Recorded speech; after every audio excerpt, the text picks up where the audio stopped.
Hey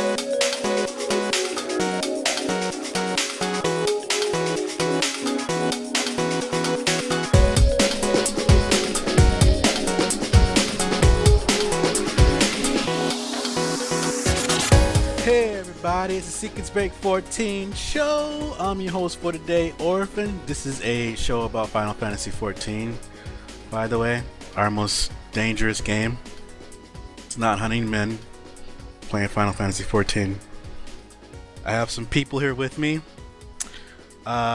These guys would like to co-host. I gave them the benefit of the doubt. You know, I brushed off their clothes and shined them up a bit and made them presentable. So they're here for you, to entertain you. With me today is Siri. Hello! How are you doing, Siri? I'm doing quite well. How about yourself, man? I'm gonna be okay. It's a one day at a time kind of thing, but moving forward. Working on myself. Good. Take care of yourself, man. And now we have a patch to look forward to. Yeah, we do. Also with us today is Jeff. What up? How's it going, Jeff? Delicious. This excitement is killing me. Delicious. That's a really nasty way to say delicious, by the way. Also joining us. On air. Huh? You forgot we're on air? Whoops. That's why you said delicious like that? Because you forgot? Delicious. Oh shit, people are hearing us. So you want to tell me delicious in secret? Where no one can hear? Oh no. Yep. Also, should I move you guys down to the private room? I'll do so. Kind of drop you down there. We'll take care of that later. We're going to get this business out of the way first. Also with us today is Joshimitsu. Hello. Or is it Joshimitsu? Either or. It depends on what's taken, and I have to add a Y or not. I just like calling you Joe. Do you know why I like calling you Joe? Why? Because I used to love The Facts of Life. And Joe was like the best in that show. Well, I mean, you can't always have the best. You gotta take the good, you gotta take the bad. Oh, well, if you take them both, then you really have. I mean, that's the fact of life. I can't stand this. I'm supposed to be fucking AFK, but oh my gosh, you guys are... That took no time, and I'm so proud of us. We couldn't even get past That's the right, intro. People. Waiting in the wings, monitoring our every move like Big Brother. Cameras on top of our heads, peering down the front of our blouses. It's Calera, boss lady. Hiya, Cala. I was supposed to not talk because my voice is even worse than before. Oh, that's what you should be doing. But you guys are horrible. How are we horrible? How about we redo this intro? Why are we doing the intro? I'm enjoying this intro. Great. I'm okay. You guys just keep at it. I'm gonna put my headset down and pretend everything's gonna be all right. No, it's not gonna be. No. Everything's gonna be okay. Okay. Go along. We'll take care of things. It's fine. I'm trusting you. Of course you are. That was your first mistake. Oh my gosh. Famous last words.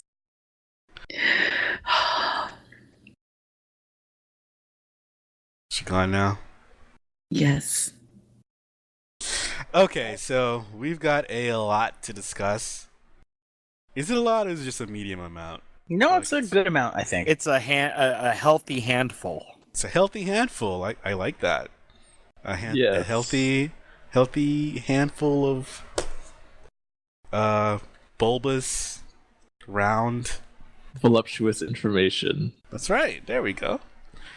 The Gears of Change will be the name of the new patch that's coming up. Release date February 23rd. I believe is what it is. Did they actually say it's the 23rd? I mean, we all know it's the 23rd, but did they say it's the 23rd? I think it was mentioned offhandedly somewhere because I saw it retweeted a bunch of times on Twitter today, but I don't recall it being expressly said during the live letter. It was expressly said. I don't recall. I missed the very beginning of it. It was on the screenshot. It was on the screen, and it showed February 23rd. I'm supposed to not be talking. Yeah, you are supposed Goodbye, to not Kala. be talking. God, I'm going. Okay, I'm going. So our release date is going to be the 23rd for Gears of Change or Gears Yeah. of the Change. Yeah, the gears have changed. It's also in the No. official Look at notes look that at the they posted. picture of that like splash art for it. It looks like Gears of the Change. Like whoever Gears designed of that the really did a Change. bad job. I'm sorry. Yeah, I mean, Or are I you read it and I serious? could see the gears of change. I mean, you could say it's the gears change of, Yeah, I can see that but too. I can see that too. It's so jumbled. I'm like, just a little bit more up and it would be perfect. Higher, A little higher higher. to the right. You guys are gross. I have an itch. It's scratching. So that's what we're waiting for. I believe we're all excited for that. Some new content. It's Hype, finally bubbling up. hype. Get hype. In terms of new content, the first thing they managed is a dummy battle challenge. They call it Stone Sky Sea, and that's what they termed it. I'm not sure if that's going to be the final name of whatever this challenge is, but it is a battle challenge where you have 3 minutes to defeat a specific training dummy. And I think Yoshida actually demoed this on the live stream, right? And he failed the first time. It opened up with him doing the the challenge, and he did pass it the first time. The problem is that every time he fucked up his rotation, you hear him go "Gah!" and then the entire room would erupt in laughter. Right, because he said, "Oh, that was wrong. That was wrong." Yeah, it was he really, said that really in funny. Japanese, but yeah.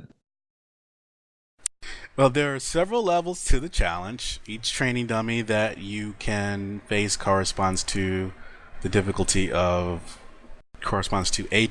for high level content. Yeah, I think that's what the sea, sky, and whatever, like, each one is the So difficulty. Stone would be the lowest difficulty and C the I highest. don't know. I have no idea. But They haven't actually said the hierarchy yet.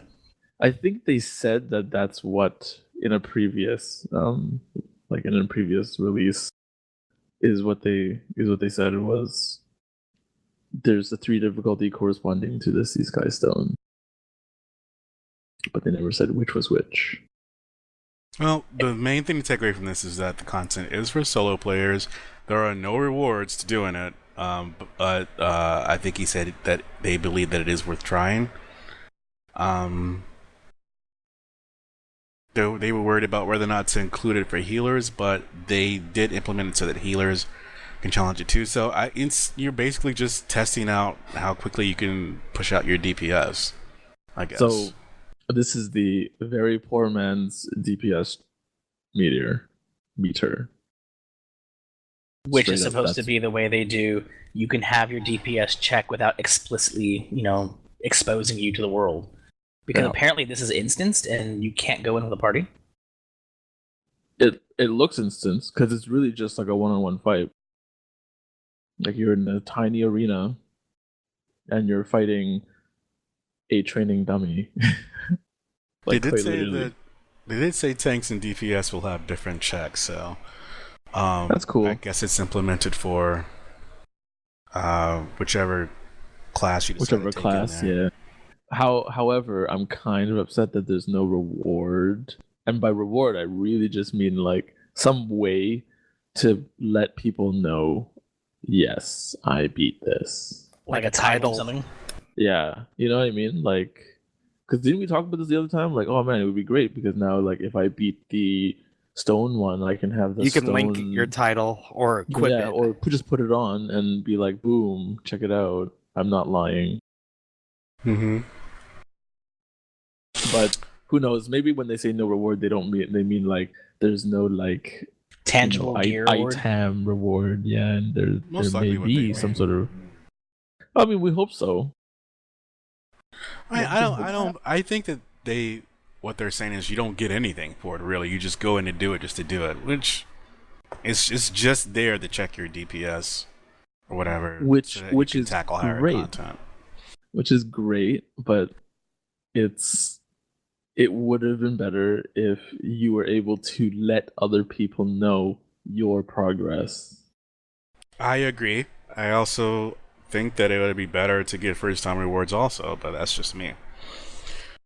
But I guess it doesn't really matter that much. It's just it's not like super incredibly great content in the first place. You're just going and beating on a dummy for a while, so I guess 3 that's minutes that. is a long time, though. I mean, like with That's TP.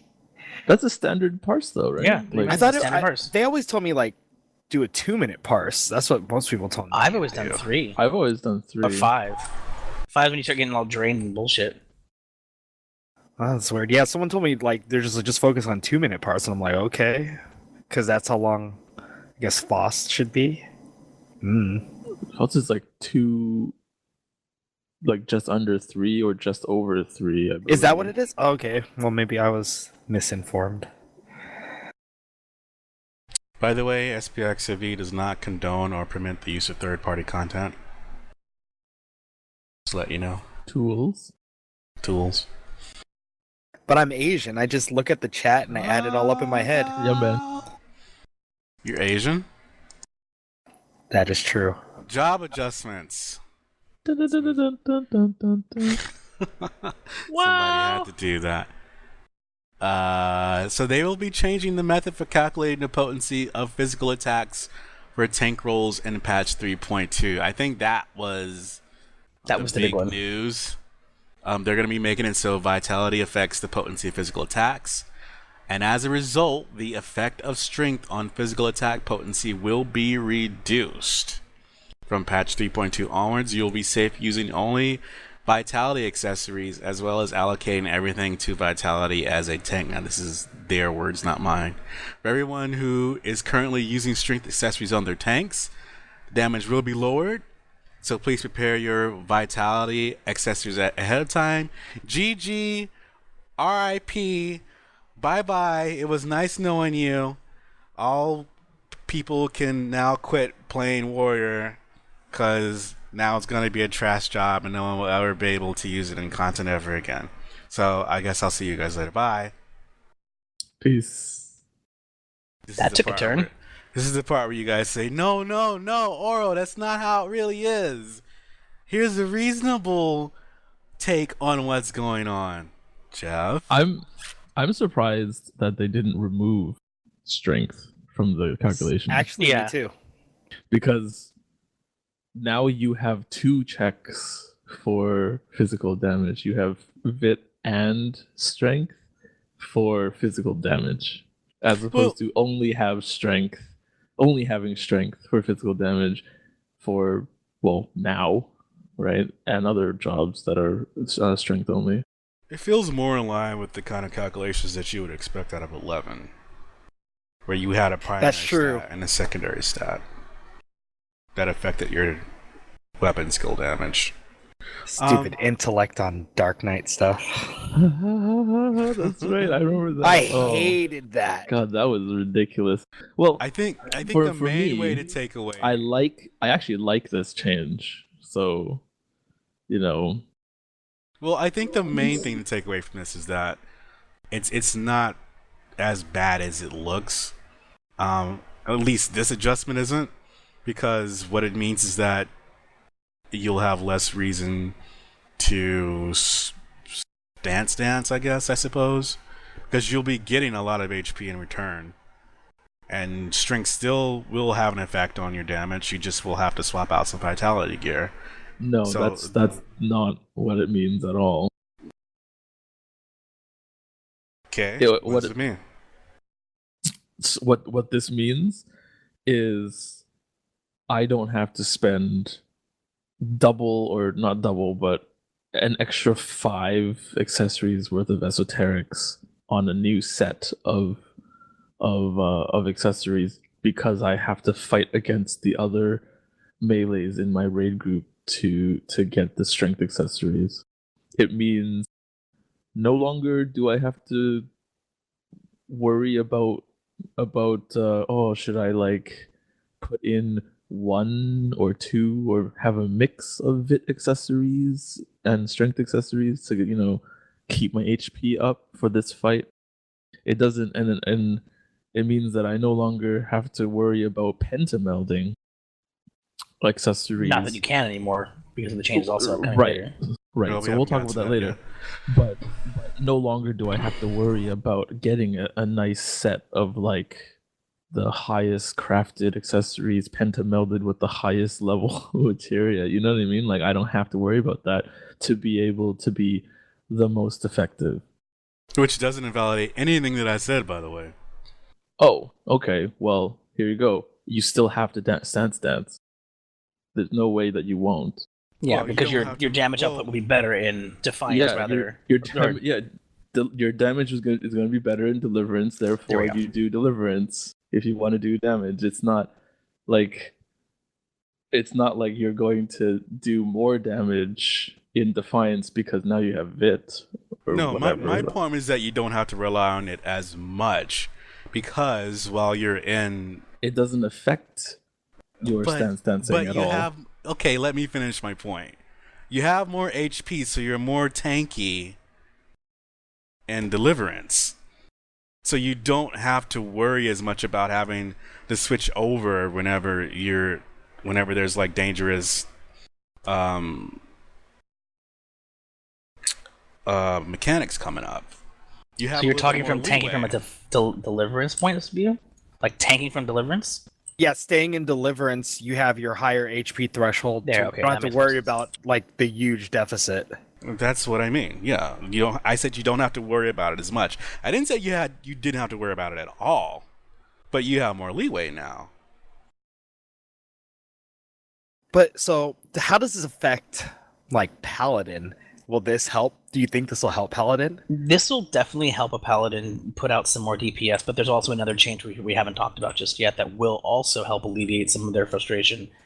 But from a Paladin point of perspective, they had a tendency to stack Vit anyway, and it basically the same deal that happens with a Warrior happens with a Paladin.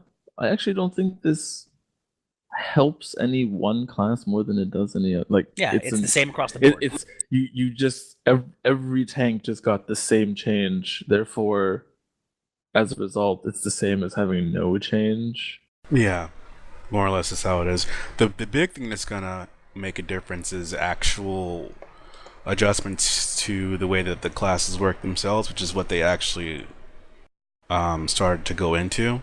In regards to tanks, they're going to be looking at each of the 3 jobs' defense traits and making overall adjustments to their values. Among the adjustments, Paladin will be receiving large adjustments, not only in terms of their offensive aspects, but overall adjustments as well. So it seems like they're going to be taking a look at their abilities and traits and changing them up to make them more effective, maybe?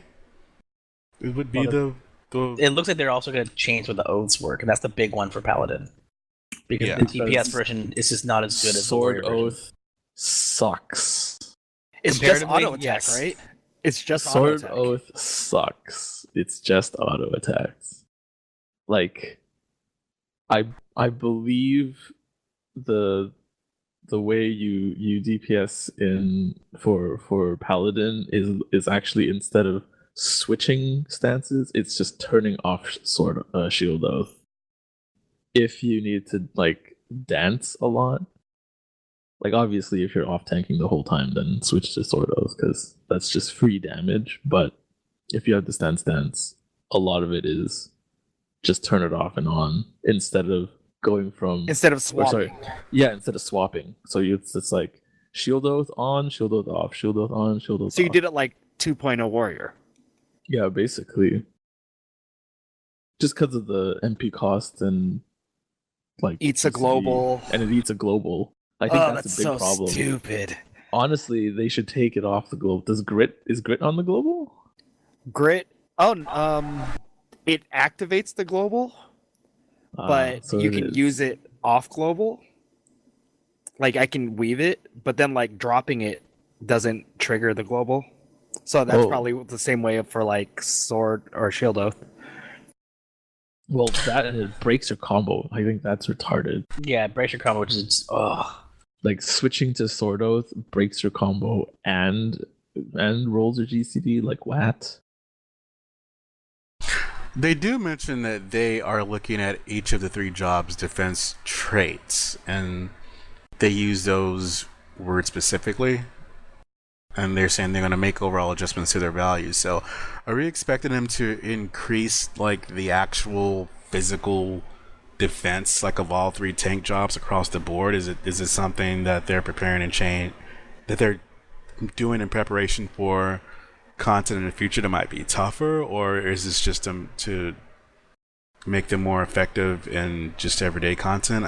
It seems like that they want to raise the defensive ability of every tank job, so that would include Warrior, Paladin, Dark Knight. Is there? Do you think that they're trying to follow in that path, doing that? I don't see how that would hurt. But would it I help? also don't. Yeah, that's exactly what I was gonna say too. It's like, I think, the tank meta, we talk about this a lot, and warriors and dark knights are just. I think they're fine the way they are. Without adjusting like defensive traits or anything like that. I mean, now we just get a shit ton of HP on top of it, depending on how much the effective strength is lowered. And how much. Oh, go ahead. Sorry. And on top of how much vitality actually affects damage. So depending on the decrease and increase of strength and vitality values, it's like I think like the classes play just fine in current content. I'm kind of worried that they might raise everyone's defensive values and lower the offensive values of Warrior and Dark Knight to be more in line with Paladin somehow. As opposed to buffing Paladin's I think attack. they should. I think they would rather buff Paladin's attack than do. Because it's not like I think that Warrior should not should be top. It's if you wanted to do this square, fix your other jobs. Paladin has really it got the shaft in terms of damage output. Well, they got the shaft in terms of damage output. The content that's currently being created puts them at a disadvantage in comparison to their tanks. And on top of that, the special skills that they get for Heavensward, a lot of them just don't have use. Clemency is okay, but a little too hefty in cost, but it can be useful. Divine Veil, almost nobody uses. The biggest takeaway is Shelter. Because who stands next to the tanks, right? Yeah. I think the problem is that they were trying to give the jobs each with like their own kind of flavor, which obviously they should be working on that, because that's one of the things that they're kind of weak at in terms of job balance and stuff. I agree. They were trying to make Paladin, of course, the defense tank. They were trying to make Warrior more of an offense tank, and then Dark Knight was a kind of a hybrid thing with the magic ability. I can't speak much on Dark Knight because I don't play it or follow it that much, but it feels like to me that if they just decide, okay, we're just going to raise Paladin's damage, then you're more or less just making Paladin and Warrior the same at that point, which is why I'm banking on them actually looking at the Paladin job and making adjustments to its abilities, because I want to see them turn it into something that it can be by itself rather than just bringing it in line with Warrior in terms of how much damage it can put out. At least if you're talking about damage, don't just give it its own fell cleave is what I'm saying. That would be just kind of okay. Well, yeah, that would be extra homogenous. Yeah, it's too homogenization of classes. Yeah, and I'm not saying that because I'm a warrior and I love having fell cleave. It really would be boring to me to just give that kind of change to them. Maybe they could give them some kind of magic damage ability or do something with the abilities they already have. I think you guys mentioned that before, like their healing abilities and stuff. Make them more useful or needed, or give them other aspects like buffs or something that would enhance the party in some way. But yeah, because according go ahead. Lore wise of Paladin, they're supposed to be like holy casting knights, right? I mean, like they have divine magic like throughout Final Fantasy history, so they don't really take advantage of that too much. I mean, they give him clemency, right? And what's the other one they gave him? Divine Veil. So we have access to cure. Yeah, they're trying, to like incorporate that light magic into it, and they could do more with that to give them their own flavor and make them stand out, be different from Dark Knight and Warrior. It would be a one-handed Dark Knight casting cures instead of hurting themselves or draining the MP, right? yeah. I don't know. I'm not good with this kind of shit. All I know is shit needs fixing. Maybe what they should do is give Paladin an ability where whenever they attack a monster, they take damage and the monster gains health. That's perfect. I like that. Yeah, that is a great. Endless raid bosses. Don't steal that, Yoshida. It's my idea. Oh, that's how you actually enter hard modes. You take a paladin, they heal the boss the entire time. No. We're sorry, Paladins. We still love you. My heart breaks. I'm leveling Paladin next too. Oh my god, my shit's 55. Good luck with that. I'm tempted to. Mine is capped. I'm just waiting. I was also tempted to, but actually what I really was thinking of leveling was Astrologian. Why do I always want to call it Astrologian? Same here. That's how I pronounce it. Astrologian. Because it's astrology. Hello, I'm Madam Cleo. Call me now for your free reading. He's a Libra, isn't he? Yeah, Neo's gonna kill me. So they're gonna be making various adjustments for jobs, but one of the major ones that they will be looking after is Astrologian. The Astrologian Shuffle. Yay! They said, and specifically, they'll be making adjustments both to the name of the ability and the effect, so that the same card cannot be drawn again. Additionally, they will be reducing aspects related to enmity. Siri, that's very important. As an astrologian very important. There is nothing more painful on this planet than drawing a spire, shuffling it, drawing another spire, storing it, drawing another spire, using it, then drawing another spire, and then killing yourself. It's one of the most painful things on the planet, because I get it. The RNG is part of the class, and I really enjoy the flexibility and the need to kind of think on your feet. The problem is that certain cards feel way more weighted than others, and it makes no sense that if this is not the card I want at this moment, why am I drawing it again? Hey Siri. Yo. You like RNG classes, huh? I do. I really like do. all the classes they talked about are your 60s. I know. It's great. Oh, yeah. Yeah. I'm a 60 paladin, a 60 machinist, a 60 astrologian. The enmity is a big part. It's a big part. Yes. Because where our luminiferous aether reduces energy generation, it's not like Shroud. Shroud cuts what you have. Luminiferous cuts what you have going forward. So it's a quelling strike. It's quelling strikes. It's quelling. Yeah, it's totally quelling strikes. Well, I mean, that and Scholar has the pet to share the threat with, and then White Mages can just dump threat, and Astrologians just get quelling strikes. It's kind of dumb, and there's been plenty of times when I'm raiding and my Astro in my group just I pulled 8. Can't do shit about this because I don't have Shroud. Does not exist. And if you use LA, preemptively, because you're going to go on a massive AOE spree, you're wasting your MP regen cooldown.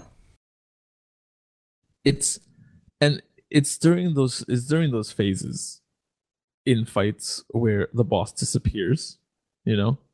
Think turn 9 golem phase, right? You can't hit nail in turn 9 when the golems are out, but you are generating threat towards nail because of healing. Yep. So there are plenty of times where it's like you push so much healing out and then you just don't think about it, and you stack up for Heaven's Fall and all that crap, and boom, the healer was the one who had the hate, and everyone was standing next to the healer because only the tank, you know what I mean? Like, that's happened. I'm sure that's happened to you guys. Oh yeah, actually, right? Riz did it all the time. That's what I mean, right? Like, so Medica 2 is quite scary. So those are the situations where Astros are like the at a worst severe for. disadvantage. Yeah. If I ever became a healer and I was in a situation like that, I would have to go back to JoJo's Bizarre Adventure and tell the monster, "Oh, you thought it was a tank, but it was me, the healer, all along." And then do crazy It was pose. It was me, Dio. Muda. He thought it was a tank, but it was me, Dio. Let's see. So there are other job adjustments here. In regards to machinist, it's a tough job that deals fast damage. These are their words. However, compared to other jobs, it's a bit behind in DPS, so we'll be making adjustments. We'll also be making adjustments to Bard's the Warden's Payon. So I tried machinist for a while. I never actually finished leveling up, but I did actually like the job, or I like the mechanics involved in it, but I never got to the point where I was thinking that my DPS, well, to be honest, it did seem like I couldn't tell if I was doing a lot of damage or not when I was doing the content, and this is as a low level 30 machinist, 30 to 40. And I also just got Warden's Payon for Bard, and I haven't had really a reason to rely on it heavily.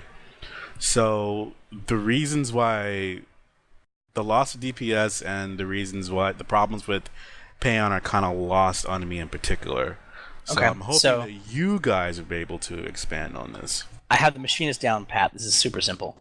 So the machinist has a lot of off-global cooldowns and a very complex rotation of what is up currently that needs to be hit now. And you have to make sure you're hitting your off-globals not during your global time. Very, very important. Now, your burst is absolutely astronomically high. It's fantastic. It's a wonderful opening job. The problem comes with machinist sustain, because it's completely dependent upon RNG when you're going up the 3-hit shot combo.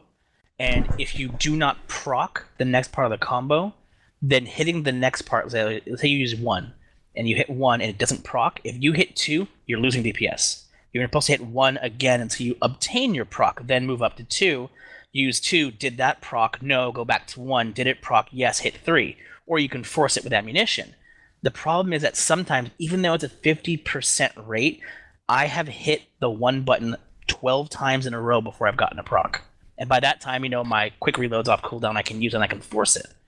But it's things like that that cause the DPS to really get pulled down. So it's incredibly spiky, and it sounds like the devs want to kind of shrink that spike and make it a little higher overall. Well, Okay. how do you guys feel about all the classes are just standard DPSs? There's no really styles. When machinists, they're a true spike damage class, where it's low, big damage, low, big damage, but it evens out, as opposed to like a monk who does the same DPS throughout a whole fight. But you kind of do have that now. So you have, like you said, you have a spike damage class, but the spikes and valleys are a little too wide gap. They need to narrow that a bit. Gotcha. You have Not like consistent in 11. DPS. Yeah, no, you have a consistent DPS like Monk. You have DPS via dots, which would be a summoner. So you have different, quote, styles of DPS. Anything more than that, I'm not super creative. I'm not a dev, so I'm not going to sit here and pretend to know what other styles there would be. But you do get variations on a theme. It's true. But do you feel like your class is lacking in? Yes, definitely. Okay. A friend and I were talking about it, and we've played other classes back at Cap at 2.0, and I've dabbled here. And the amount of effort that you put in as a machinist to get subpar DPS is staggering. And you don't even need a parser to tell that, because my brother is also a level 60 machinist, and he was like, "Why does it feel like I'm doing shit for damage?" Yeah, And it's I like, was well, it's not stuff dies shit. slow. It's not terrible. I'm not going to say it's atrocious. It's just compared to other it's definitely classes. not bad. It's definitely, there is a gap between the two, but it's not like, oh god, end of the world, you can't take this and pass content.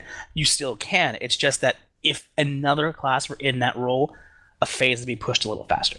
I guess it's that feeling that I'm getting whenever I'm playing Machinist, where I'm like, is this good? Is it not? Because you Right? can kind of feel it, but it doesn't seem like it's bad. But you feel like that there's something kind of off, because even as a warrior, I can tell when I'm doing good, and I'm not even a quote quote damage dealer. But as a machinist, it's like I'm not sure what's I don't going know on about here. this. Yeah, it doesn't feel right, right? Well, no, it feels fun. It's just Yeah, it the feels output fun that as But the hell. damage output doesn't from the feel fun. right. You're like, Yeah, you don't know. "Ugh." You're not sure if you're really doing anything in comparison to the other classes. Yes, because when you utilize a certain third party that is not condoned, you see that gap, you see the valley, and it's kind of scary. Asian math. Yeah, because you sit there and you're like, yeah, I'm doing amazing, and then all of a sudden it just like a toilet just drains down. I like the idea of calling it Asian math from now on. So whenever we mention it, we're just gonna call it Asian math. That's gonna be the name of this episode. Asian math. So I can talk about the Warden's Peon. yes, please. Because it's only for warriors. It's useless. It's only for warriors, and it's only for warriors in the opening.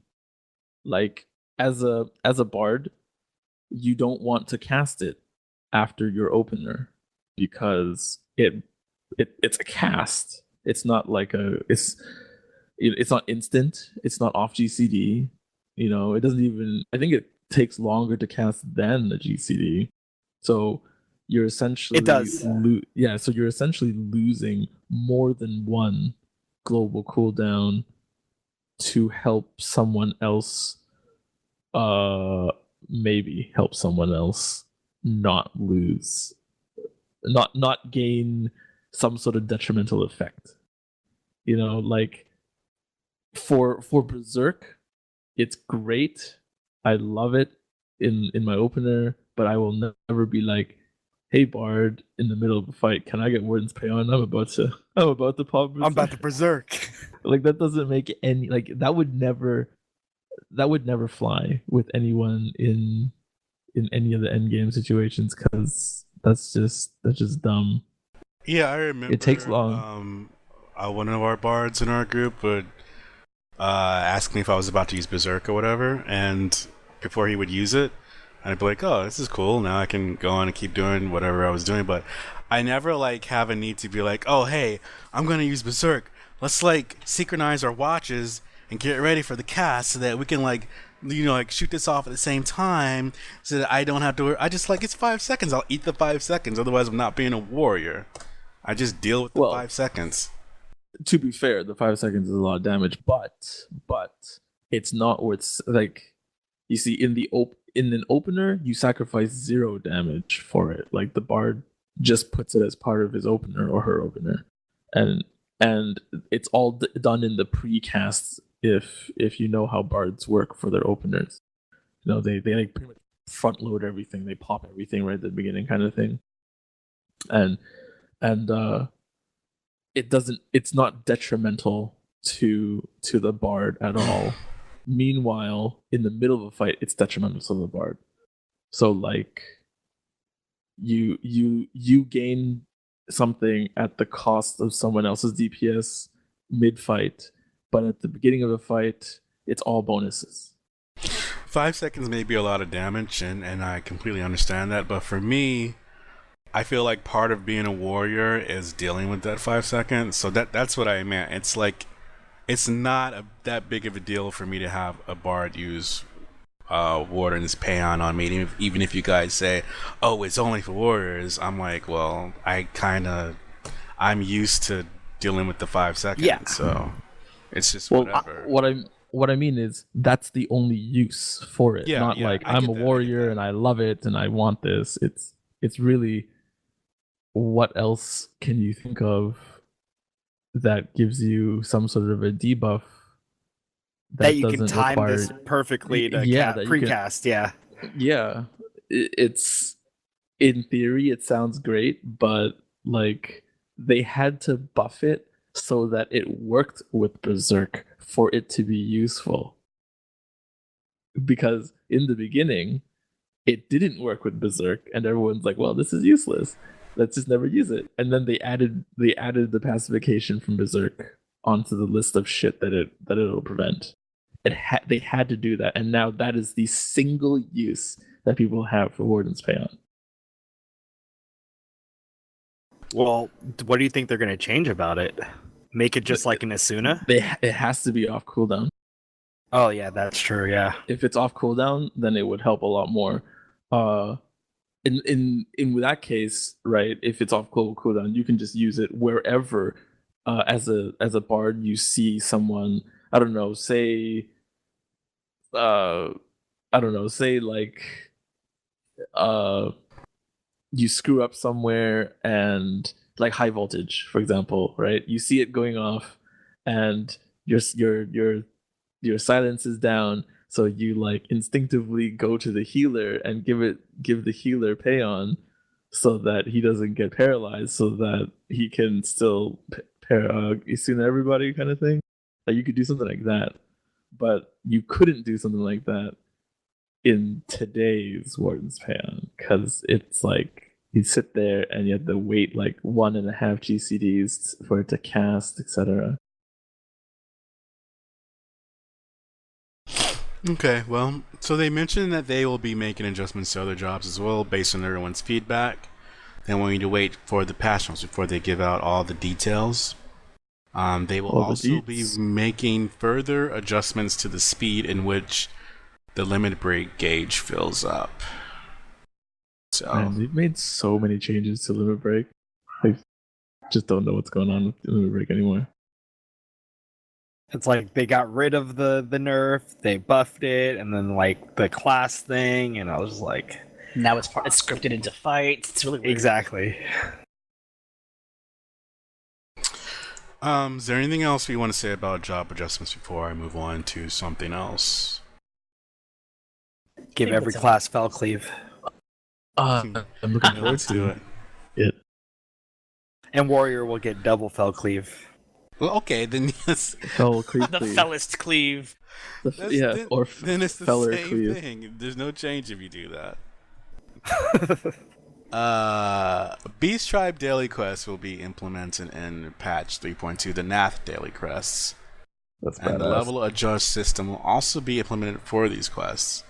I'm not sure what the hell that is. Yo, I don't know what that is either. I really like that. It's great. So do you know how once you unlock the Nath daily quest, you can do them on a level 50, and they scale to whatever level you're currently getting, and then you get a big fat chunk of EXP? Well, I don't know because I haven't done any Nath quests, but go on. Well, that basically what happens is the Nath quest will scale to whatever class you currently are doing it on, up to whatever level you are. So let's say you're a 52 ninja, and you're doing a Nath quest. It's going to be a level 52 quest for you. And it's going to give you appropriate XP for your level, like you're doing a brand new quest as a daily. Yep.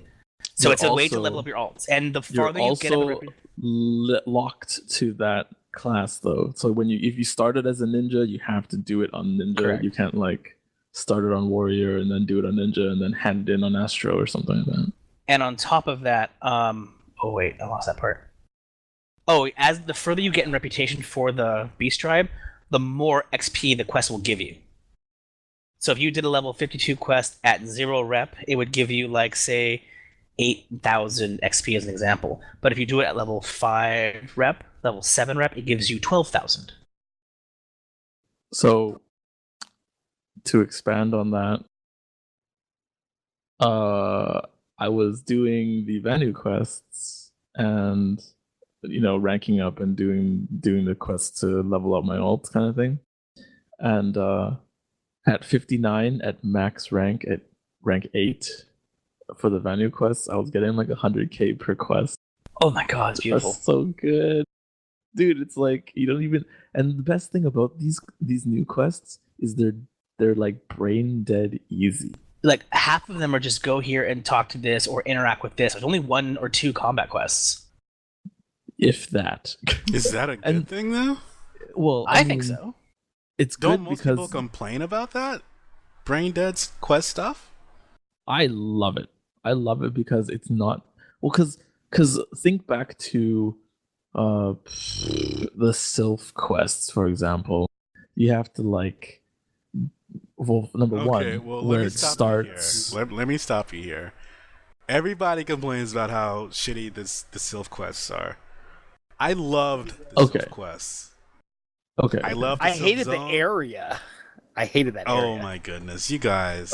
Okay. Like I like the area, but I didn't enjoy the fact that you have to chocobo on foot, like through level 50 aggro stuff, right?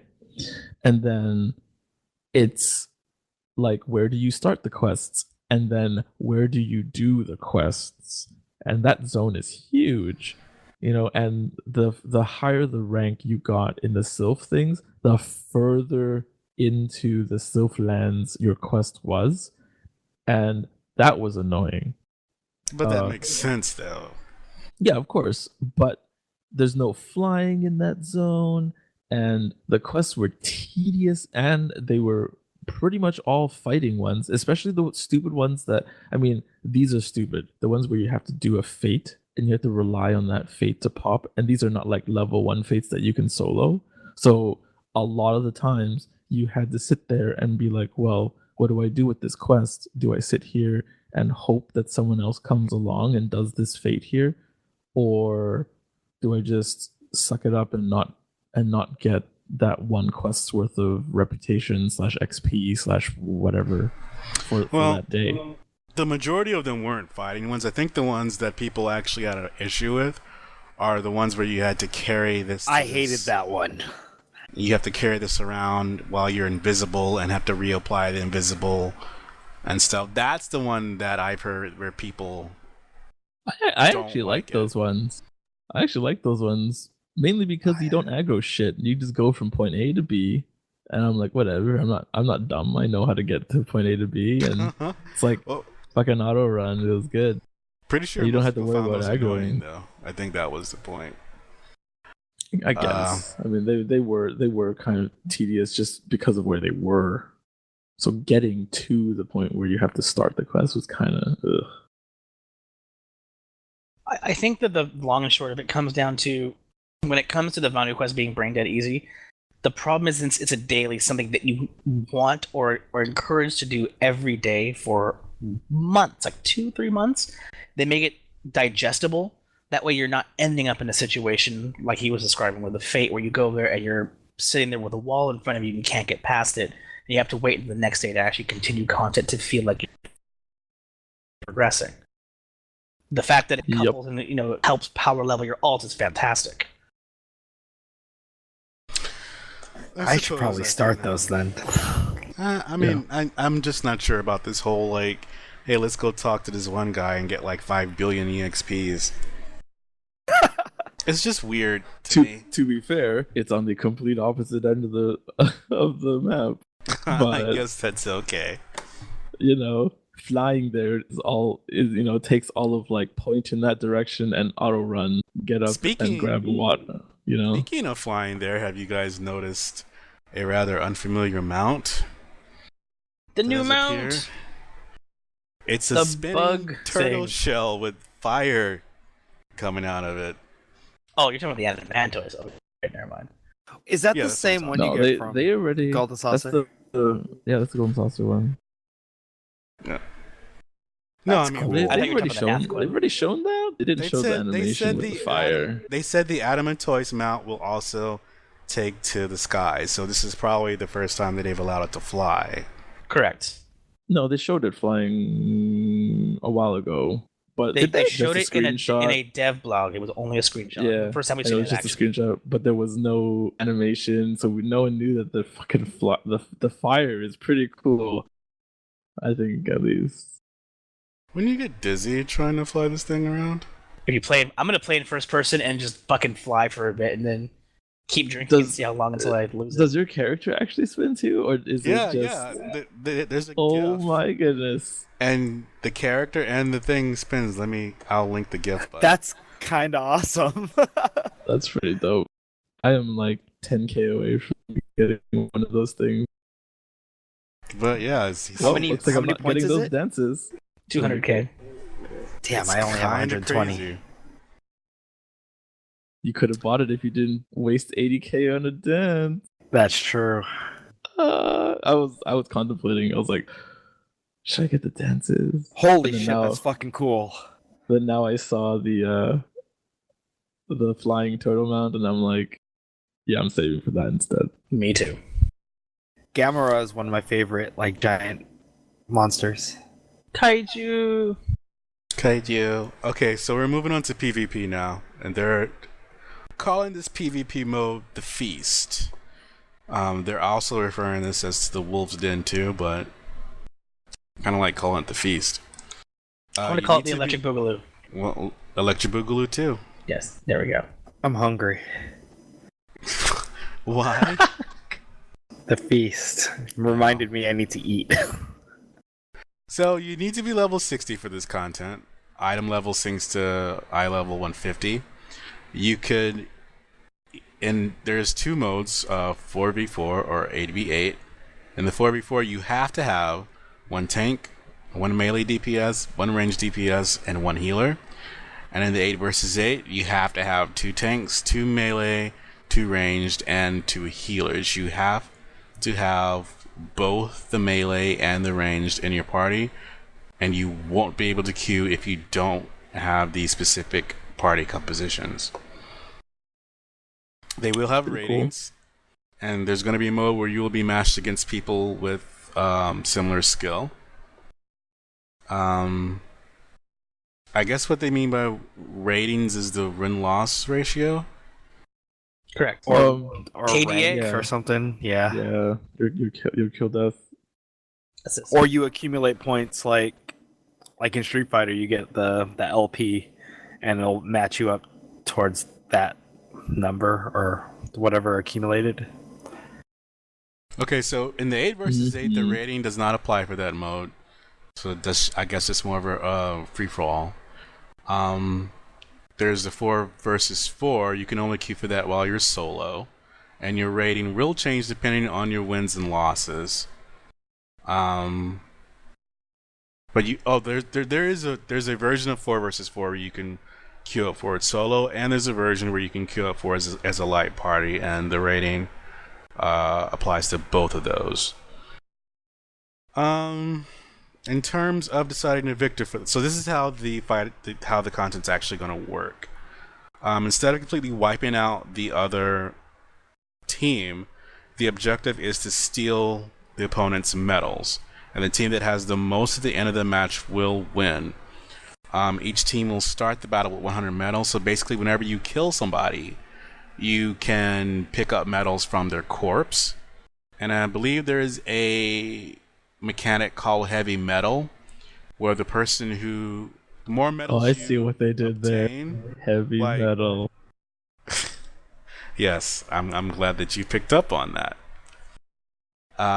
So the more medals that you have, what was the effect that they said for the more medals you have? It'll be a debuff that'll basically increase damage that you take. That's right. So you don't want to stack all the medals on a single player. Yeah, you want to spread it out. There's also a time that occurs during the match called culling time, where if a player is defeated for a certain amount of time, what is this? It's gonna be the same. It's gonna be a similar debuff to heavy metal. So if nobody's dead after like a minute or two, everyone will be inflicted with culling time, where everybody's now going to take increased damage to help entice people to actually kill. Okay. There's also supply boxes where various things will appear in the field where if you grab them, it'll help your team. They have an offense kit which will give you increased attack. They have a defense kit for increased defense. Medical kit will give you heals.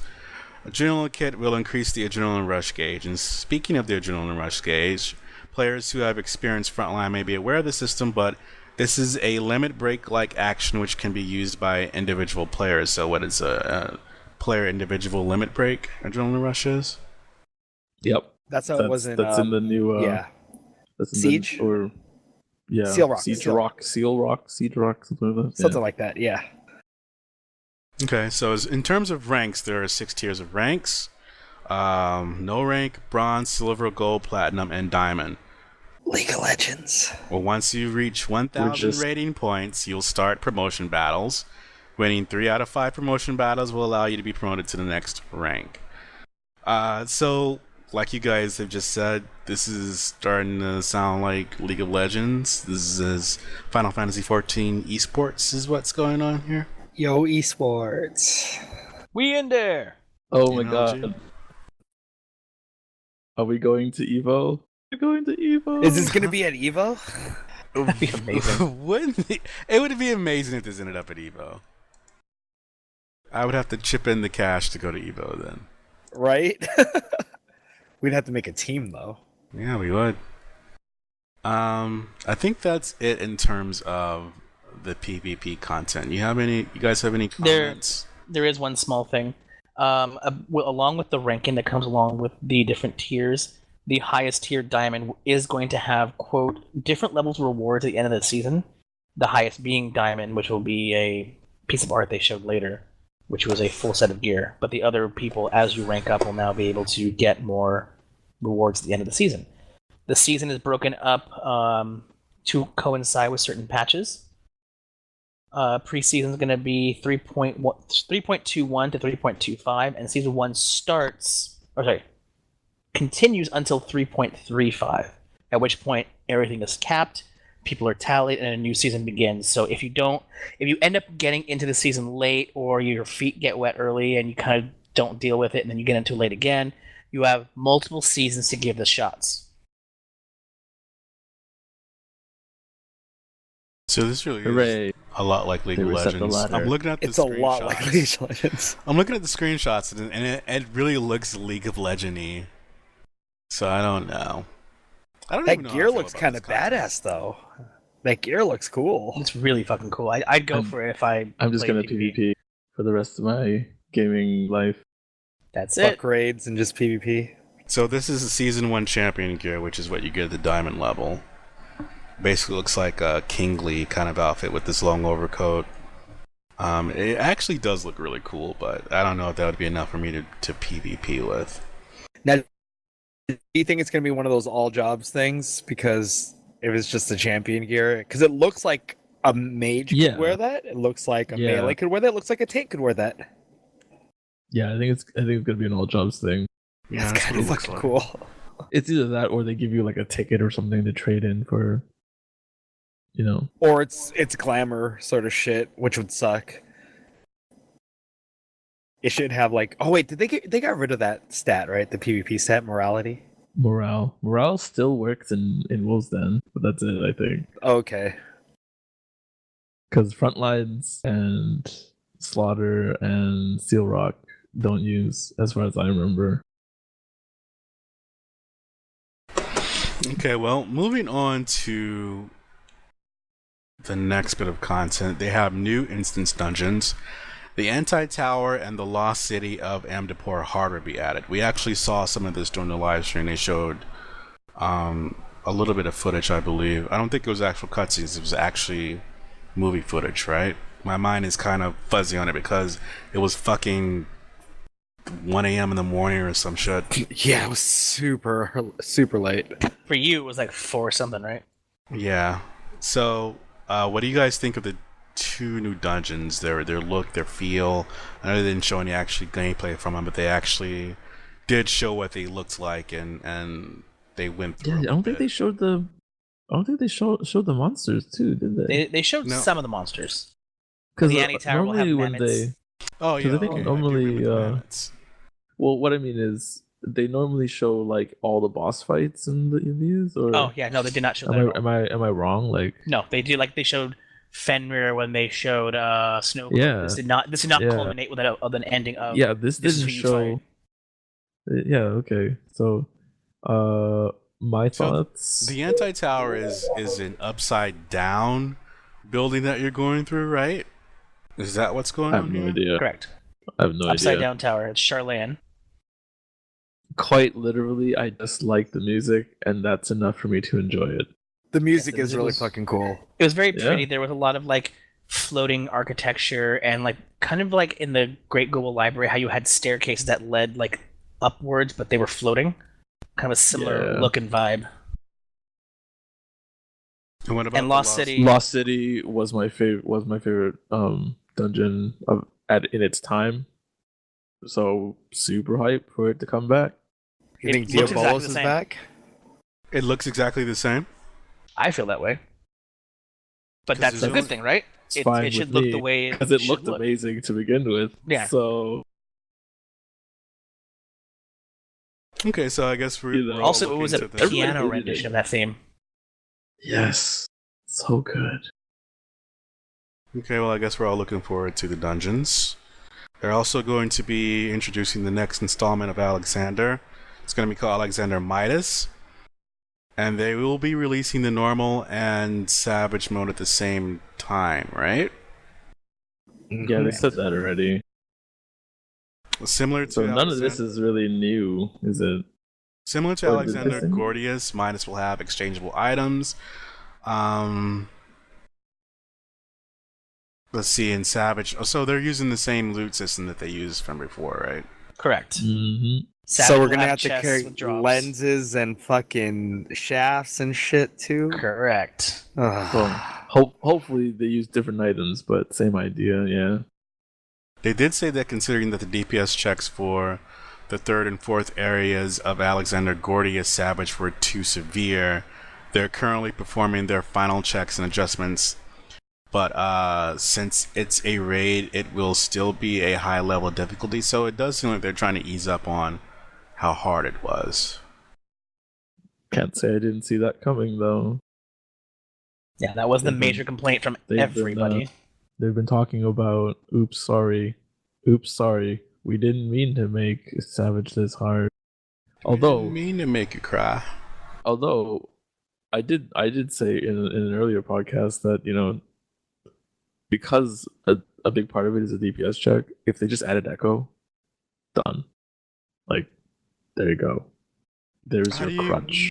How do you guys feel about the look and feel of Alexander Midas? It's mostly gold with some red in it, but it uses the same aesthetic as previous Alexander zones. Is what I'm getting from it. ZZZZ. Okay. Boring. I think the problem that people have with it is that if you look at Crystal Tower, each area was separate and had its own unique feel and vibe. Binding Yep. Coil had similar like tile sets and And aesthetic, the aesthetic, yeah. but in terms of layout, looked very different on the lead up to the boss. From what we saw from the Midas kind of overview, it was more of those doors leading into steam traps and circular platforms that, like I said, as it should be. It should keep the same aesthetic, but I don't think it derived enough to make people like, ooh, look at that. Ooh, that looks great. It looks exactly the same. But it looks good because I think it's- Alexander it's- looks good. It's kind of hard to include that much variation, mostly because of how they designed this raid to begin with, because you're supposed to be inside the body of Alexander. Yeah, that's what I'm So, saying is that It There's looks not much good. you can really do to make it look different, because it all has to look cohesive because it's one body. correct. So I'm not sure what they could do. Isn't that the same thing with Coil though? Weren't you? No, but you're behind- inside, no, you're in like- different areas. Yeah, you're like inside like fragments of Dolomite, right? So you had pieces that land near Eastern Thanaland and pieces that landed in the Lanasha. And even though it was the same overall structure and the tile sets were the same, there was enough visual variation that each turn looked a little different. But Okay, hold on. Let me continue then. Dalamud is like one big ship or vessel, right? So Alexander is one big vessel, right? And if you're going into different rooms, what's the difference between, like, instead of having Alexander as one giant, vessel that didn't explode and land all over Eorzea like Dalamud / Coil? Like, why does going through Alexander have to look the same when you're still in Alexander? that's actually an easy question. So the principle That's of what I was Alexander. saying, right? Okay. So the principle of Alexander is you're in one singular mechanical being, and the insides of that mechanical being are nothing more than the parts and gears and aspects of that allow it to exist and move. The But difference between he's that and Dalamud is that huge. he's huge, yes, but just like if Dalamud was huge. no, because where Dalamud actually had research stations and control stations and lockdown stations, things that actually kept Bahamut locked down, things where they kept samples because it was a multi-purpose functionality structure. Right. That's why it's there like were Death areas. Star. Yeah, exactly. So there were areas that were relegated to research or development. So those would naturally have a different feel. But if you're inside a giant robot, all you're gonna see are gears and steam and shit because that's the inside of a giant robot. Yeah, that's the difference between a giant city and being in a robot. Exactly. You're not gonna get all that variation when you're inside of a robot. Correct. Exactly. Because I don't see why you can't have.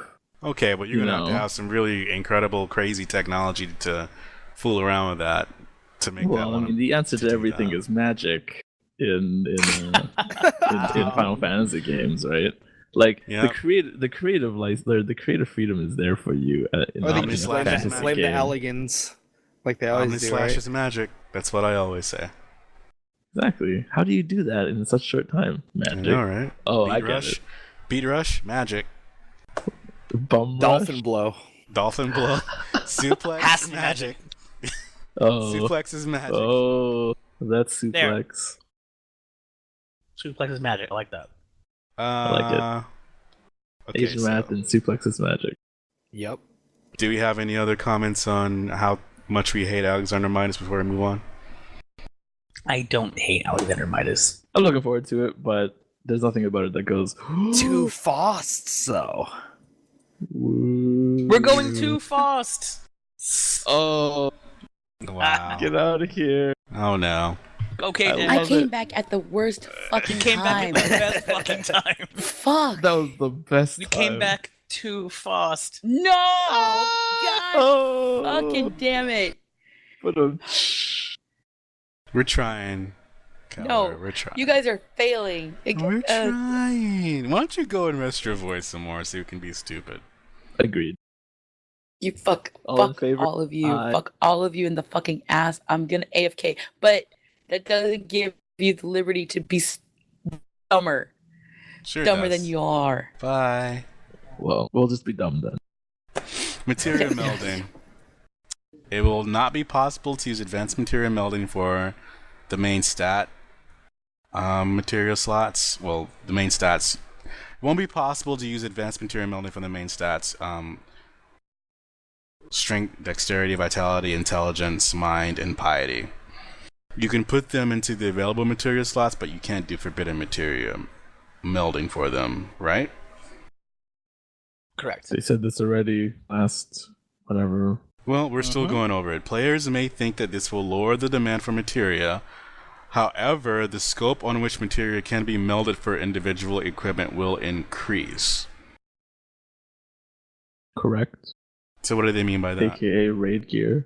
Well, now raid gear and tome gear can be melded, but Okay. I believe not over melded. So you can only meld whatever the slots the raid gear gives you, which is amazing. Also, the amount But, of Tier 4 and 5 materia output exchange and the method to obtain these will be adjusted. So they're saying that you shouldn't have to worry if you get a lot of these because there will be a lot flooding the market, so less skill will eventually be needed for them. Good. Well, there's diadem. Good. Is this what they? I hope this isn't what they meant because about so many overhauling the people- materia system, because I think they did mention that in the past that they were making plans to overhaul the materia system, and I don't think that this is necessarily an overhaul. This is the overhaul. You can put it in to raid gear, and Yay! no longer able to put main stats on overmelds. Which is what they've been saying from day one since they started talking about this, and then they just repeated what they said, and we're just like, okay, thanks. Well, this is terrible. Orchestrion. Is that how you pronounce it? We all need one of these in our houses now. So basically, it's a piece of furniture that all players, that everyone that can access your house can use to change the background music. Music will be looped. I think that they separated into different categories, but in order to get the different pieces of music, you'll have to get an orchestrion sheet music log, and you'll see hints on how to obtain different songs. All I can think about is the Pokemon theme. Gotta catch them all. I want to be the very best. So basically, you're just using in-game yeah, music yeah. in your house.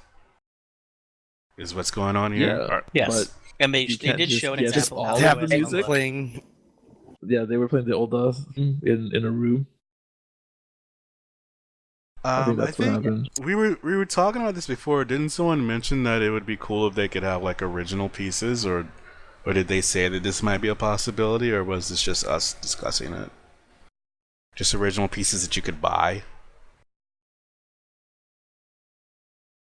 Like which? That was a conversation that as we were watching it on the live stream, that we were saying, oh, it would be nice because there was an extra tab and it showed a money bag. And we were like, oh, that would be really cool if we could go purchase our own music. And if maybe they wanted to give cash shop items, then it would be either original pieces or, and this is what I'm up for, 1.0 music. I don't mind if I have to pay for it, because if that means I could get Twilight over Thanaland in my room or in my house, I will gladly pay the money. Yeah, so I'm actually looking at the 1.0 UI music would right be now. dope. There are 6 individual tabs. The first one is the Final Fantasy XIV meteor symbol, which I'm assuming to be everything. Then you have an Aetheryte, which I will take to be towns and things like that. Then there's a dungeon entrance, the little blue doorway. We'll call that dungeons. You have the Fate monster, grumpy face looking thing. We'll call that Fate and battle music. The next one, the 5th one, I don't quite understand because it's magnet almost. I would want to attribute that to raids in my head, but I can't be certain. But the final one is a money bag, and that makes me think that there's going to be a cash shop option, possibly for what Calla was saying, 1.0 tunes, maybe the possibility to call in older Final Fantasy games that they may put up one or a couple songs to kind of have your house play certain key songs from older Final Fantasies. That would make a lot of sense in my head. Don't they still use Twilight over Thanalan as night music and older? No. It only plays in It's very similar. specific cutscenes. Oh, well, then it should probably still be available. If they still use it. I wouldn't expect that it wouldn't be available. It wouldn't be available would because enjoy. it's Uematsu music, and they were steering away from the path that Uematsu had set out. Because when you think about the 1.0 music, especially the music that was in the Shroud at the time, even though there are a few really, really good Uematsu pieces, there are pieces that were like that kind of made you go, what the fuck were you smoking, Uematsu? The electric guitar battle music in Oh my Gridania fucking at the Black Shroud. gosh. Yeah, that's exactly it. Every time, I fucking swear, I was in that area and I was doing a fight in there, I just wanted to take my headphones off and just curse Uematsu's name.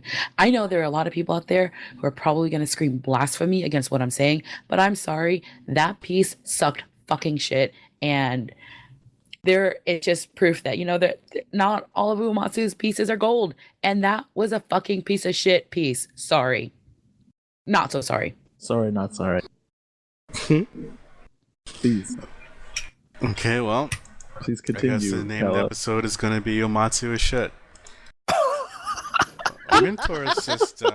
No, thank you. No. I think that's a great episode title. I like it. Let's do it. Run with it. So there's going to be a mentor system. I don't particularly think that this is anything worth going over. Can we skip this, please? No, I want We to have go through already it. No, mentioned you may it. not, because I'll run through is it. important. All right. I I'll feel run it's through it. important for the sake of people to know, because there are some people who will want the achievements and whatever. So Jeff can take over. All right, Jeff. go So, ahead. how many episodes ago was it where I was like, "This is going to be really stupid"? When they Because- announced the last live letter, which was about a month ago. Yeah, and I already saw a post on Reddit like earlier today. They're just like, "Oh my god, I'm trolling. I'm gonna troll so hard," because there was a post saying like, "Man, I'm gonna go be a mentor, and this dude's gonna ask me how to play Black Mage, and I'm just gonna be like, well, you just cast Blizzard because then you'll have unlimited MP, and that's how you'll sustain the DPS." And I was just like, "Yep, that's exactly how I see most people using the mentor system." And I mean, the discussion there was basically the same thing as I said before, but anyway, the system is actually pretty neat. How you get it though, you have to have one of each type, one DPS, one tank, one healer at 60, and then Yay! yeah, fuck, I don't have that on my characters because I don't have that kind of time to level that much shit. But like you have to have 1,000 dungeons or trials under your belt. I think that's actually pretty easy depending on when you started playing this game, because I think both of my characters have over 1,000 already too. So yeah, and 300 or more commendations, which is I think that's a little bit harder to obtain than I think that's actually the hardest to obtain out of the other two things. So that means I can unlock that right away then. Yeah. Oh shit. But that's just for the Disciple of War / Magic mentor system. There's going to be a mentor system for Disciple of Hand and Land, which just requires you to have one thing at 60 for either a gatherer or crafter, and for a crafter you have to have crafted over 100 collectibles. For a gatherer you have to have gathered over 300 collectibles. So it's kind of neat. So you have to have actually done some of the end game stuff for each of those respective systems before you can become a mentor for crafter gatherers.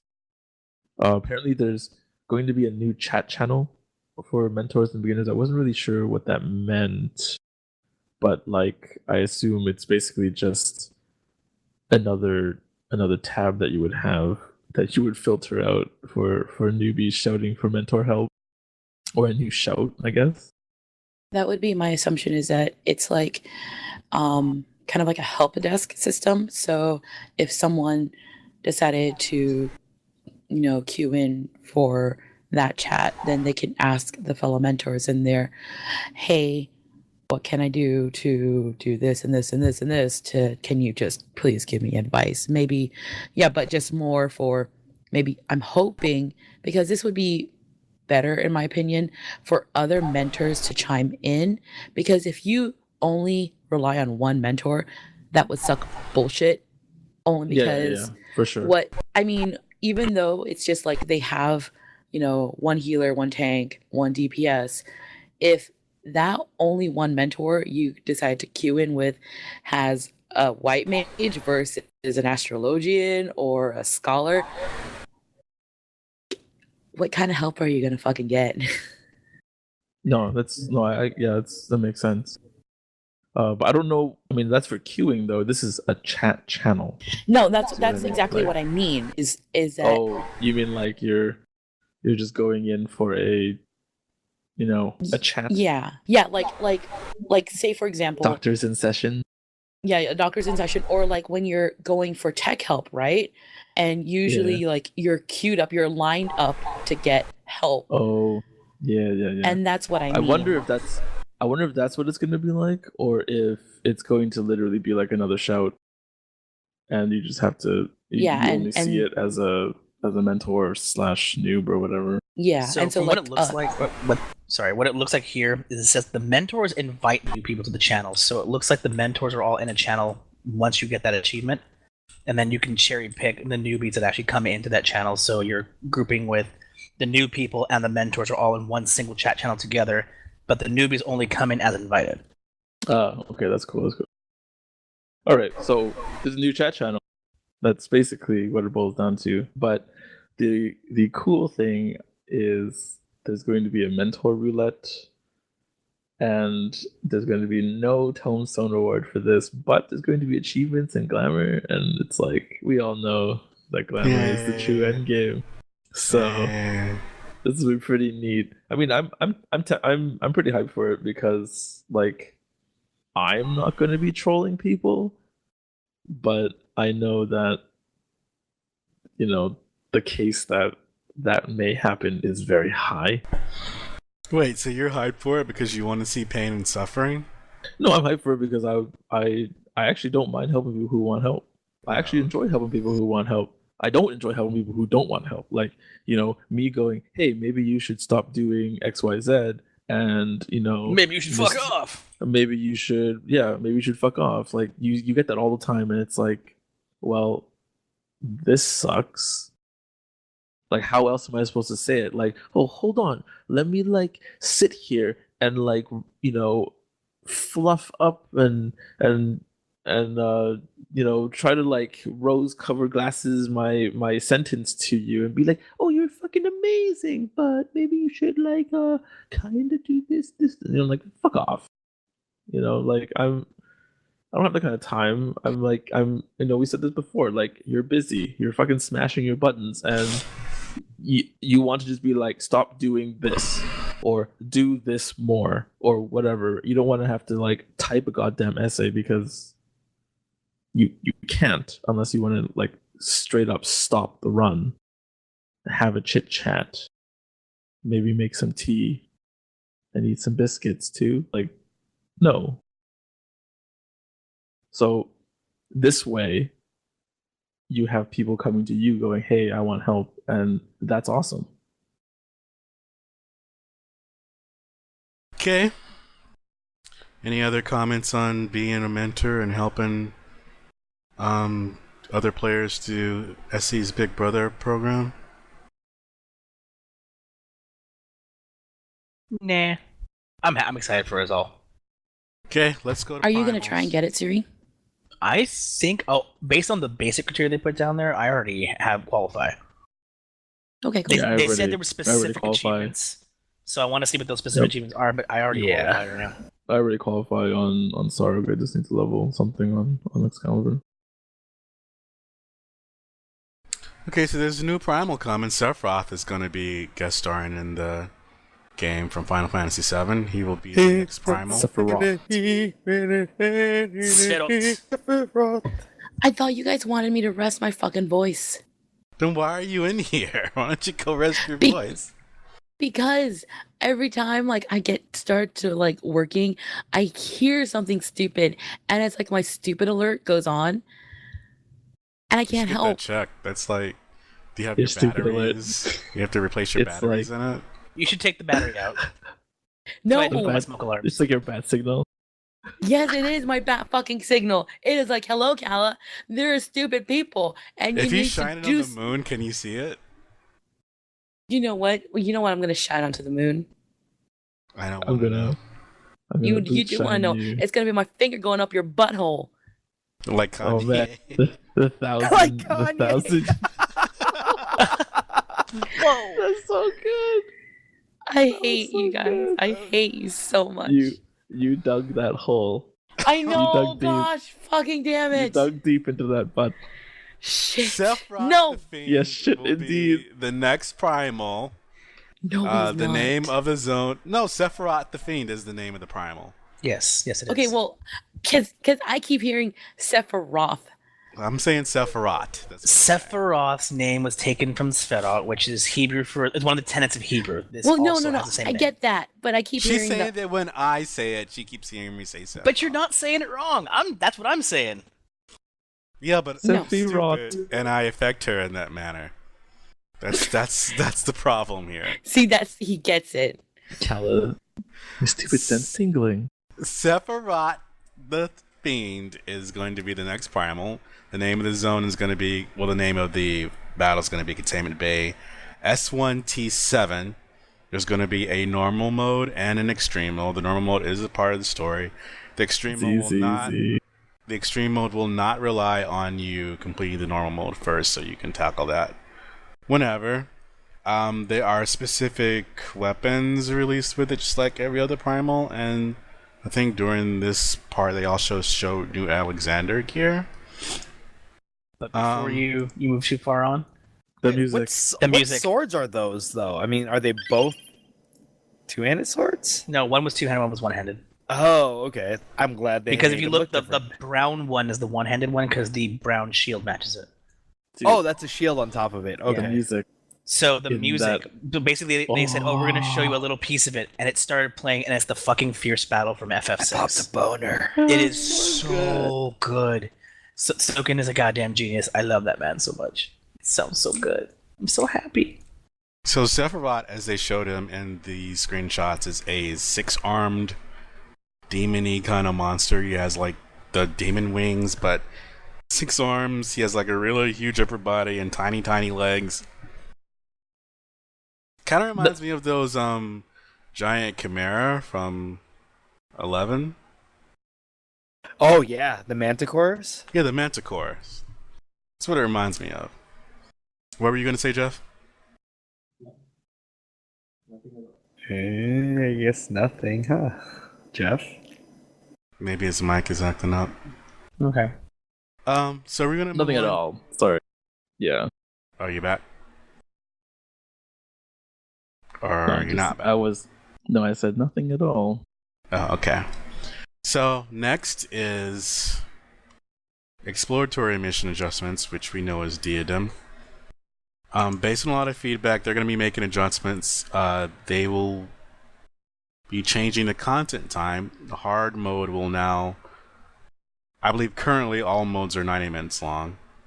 The change is going to be hard mode is going to be 60 minutes, normal mode is going to be 45 minutes, easy mode is going to be 30 minutes, and they're also going to be changing the re-entry time, so instead of waiting 45 minutes to go back in, they will be changing it to 30 minutes. They said that they did look into eliminating the re-entry time completely, but they said considering the fact that they will be adding new Allagan tombstones, they decided to keep a re-entry time in place. But then if you just do the full duration, you can just go right back in. Yeah. Along with that, they will be changing the amount of required Aether turbulences. So, like, whenever you start Diadem, you have to get a set amount of Aetherite points in order to use flying mounts there. Hard mode, the required amount will be reduced from 4 to 3. Normal mode, the amount will be reduced from 4 to 2. And in easy mode, the amount will be reduced from 3 to 1. Additionally, the amount and type of Allagan tombstones earned by completing tasks in Diadem will also change. Another additional change will be players who spawn fresh tracks will earn the rights for first attack. Fucking finally. There's a theory floating around that players need to take Wow. away 30% That's how of it the should have been. enemy's HP Right? in order to... Okay, there's a theory floating around that players need to take away 30% of the enemy's HP in order to receive the reward. However, in hard mode, this is much lower. So you don't actually need to take away 30% HP. It's way less than that. Furthermore, in order to avoid mistakes that could happen... But wait, if you do 30%, Huh? well, if you have to take 30%, that means only 3 parties can get a drop from it, right? Yeah. That was a stupid theory, whoever came up with it, and I'm glad they debunked it, and I hope you feel terrible for thinking that was... Because yeah, how are you supposed to kill Brachiosaur and then do 30%? Wow, okay. Furthermore, in order to avoid mistakes that could happen when exchanging items obtained from exploratory missions, we have added a filtering feature at the exchange window. We'll also change the amount of spoils required for exchanging for materia, so it may be a good idea to hold on to the spoils you have right now until patch 3.2 is released. No, that filter system should have been in there Finally. from the goddamn beginning. Yep. Complained about that before. Did you guys turn anything in on accident? No, 2 pieces. I I have. haven't. I have. I think Because that you're just like overall- autopiloting, right? Like trade. Yeah. Fuck! I think overall the changes are nice, and I think it's a good foundation for what they need to do moving forward for exploratory missions. The problem is that it doesn't address the issues of exploratory missions as a whole, and they're Yeah. kind of randomly grindy. None of this changes how they work, which was the core problem, not the fucking ridiculous, like, quality of life things Yeah. that should have No, happened. I think that it's just like I said, the basis for it for steps moving forward, so they at least have the framework taken care of. Because theoretically, with 3.2, Diadem is going to be not run very much at all, right? Unless Because- for materia. Unless for materia. I hope not. I hope that's not the case. Like, I literally do not want to run Diadem for fucking materia because that sounds stupid, and I'd much rather just not. Buy it. And I'd rather just not bother and just fucking buy the materia because not worth my time. Because right now you get materia and current level gear and mount, I guess.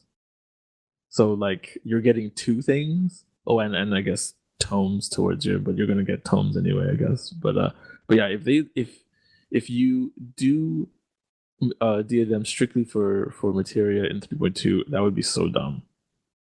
Like, I mean, Well- I guess some people will have to because they don't have any other means of getting the materia. That's fine, but that's not to say that Square Enix making you do that is okay. But wouldn't that just end up being a more, I guess, contained and structured version of spirit bonding? That's what I mean. Like, that's stupid. Not necessarily, because at least now, rather than spirit bonding, where you created a piece of gear, you ground out mob, and then you broke it down in hopes of getting something, now you go into and you slam your face against mob, and you come out with currency to get exactly what you need. Okay, but you also have to work real hard for that materia. You don't have to work You know, that hard, it's- theoretically. Because you don't 'cause need it's to not- get S's. I mean, it's helpful to get S's to kind of speed up the process, but everything that you do in there, theoretically, that drops a chest, gets you a point toward materia. No, it doesn't get you. It could get you. Okay, because that's you true. have to That's win actually true. I that forgot about roll. So you could technically go in there and come out with nothing if your luck This sucks is true. that much. So But if you combine that with this spirit is binding, stupid. isn't that kind of killing, like, expediting that process? you could spirit bond while in there too, I suppose. Yeah. So at least the way I look at it is, it's like I said, it's not a necessity, and obviously the content is now dated compared to the gear that's going to come out later.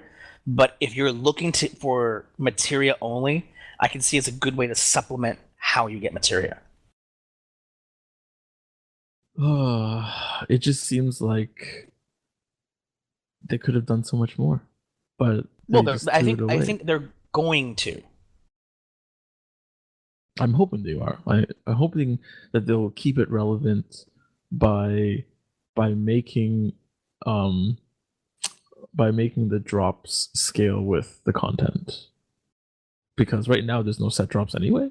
So who's to say they won't just randomly drop, like maybe misbreak stuff, or sorry, they'll name it something else, but they'll drop like up to 210 or 215 or 220 stuff or something.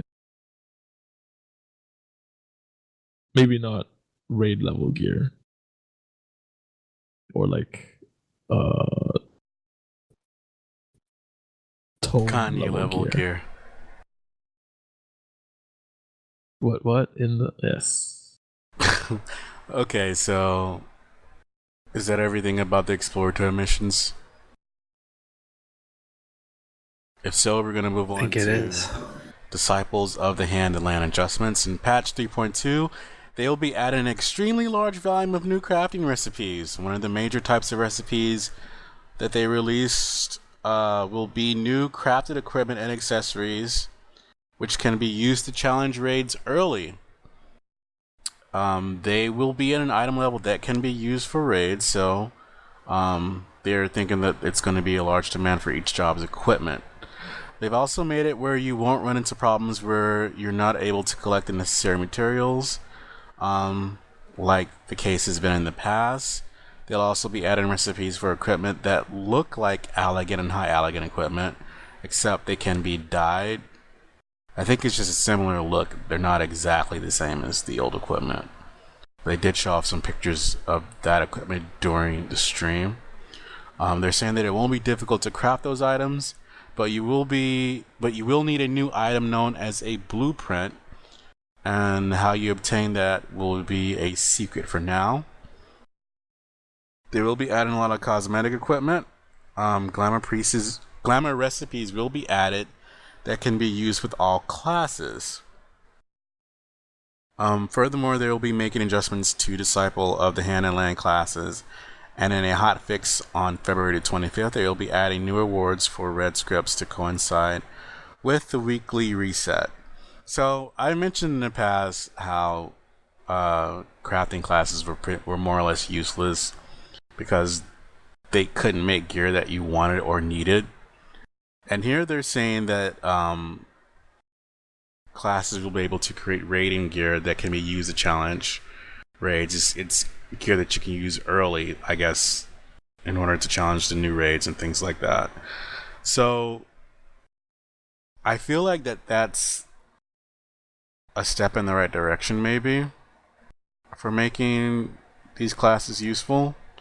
What do you guys think specifically about that statement?